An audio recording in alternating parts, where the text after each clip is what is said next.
starting in Portland, Oregon. This is Sarah. Great to have you on the EIB network. Hi. Sarah, hello, testing 1, 2, 3. Are you there? Hello? This is not Sarah. Let's move on to somebody. Yes, I'm here. Oh, you are Sarah? Yes. What were you doing? I'm sorry, I was on the phone, on my cell phone with my son. But, okay, I'm off the phone with him, and I'm with you. Well, how did you know I was trying to get to you if you're on the phone with your son? Well, because I had the other phone up. Important your son is to you. Okay, I appreciate that. Yeah, he is. And he's a rush baby, 25. I totally understand that, too. But I got to tell you, we disagree with you on a few things. You and your son? Pardon me? You and your son disagree with me? Yes. Okay. And, Rush, I want to bring this to your attention right off the bat. Okay. He was with some friends this weekend watching a game, and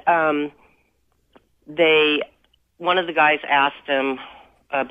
started to ask him about what he thought of Ron Paul. Yeah. And my son goes, oh, no, not this again. And then what it turned out was all of them are supporting him. Some have left the Democrat Party, and they're in the Republican Party now.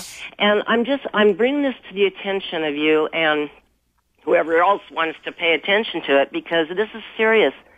We believe and seriously believe that he is the only one who's proposing real cuts, and not wanting to start another war does not make him an isolationist. He's the one who believes in free trade. And, all the other candidates, I'm sorry to say, whether it's Newt or Mitt, and I know you're right about Mitt, they want him to go up against Obama because they know he won't win. But neither will any of those other guys. Including if one of them does, Ron Paul. I mean, of all the people on our side who have the least chance. Well, that's where you're wrong. There are Democrats who like him. There's independents who like him, and there's Republicans. You can't say that about any other candidate. He doesn't have enough Republicans to secure Well, that's because people like you victory. keep saying ridiculous things about him that aren't true. Like calling him an isolationist. I don't think I ever have called him an isolationist. I think you're reading from a script. I've never called him an isolationist. Let me ask you a question. Have. No, I haven't. I don't. The word it's not at the forefront of my lexicon. I don't. Okay. I don't use it because it doesn't say enough. You say other things about him that aren't true. Well, like what? Do you think 9/11 was America's fault? Ron Paul does. No, he's not saying that. You know what? Does. I understand what he's talking about. When I first heard that, I felt the same way you did. I got that knee-jerk reaction. It's not knee-jerk. We are so mixed up with the Middle East everywhere over there. Right. And that is what he's talking about. People, how would you like the Iranians, you think the Iranians should get a nuclear weapon to protect themselves against us? Why? How would you like it if they were some other country was invading us all the time?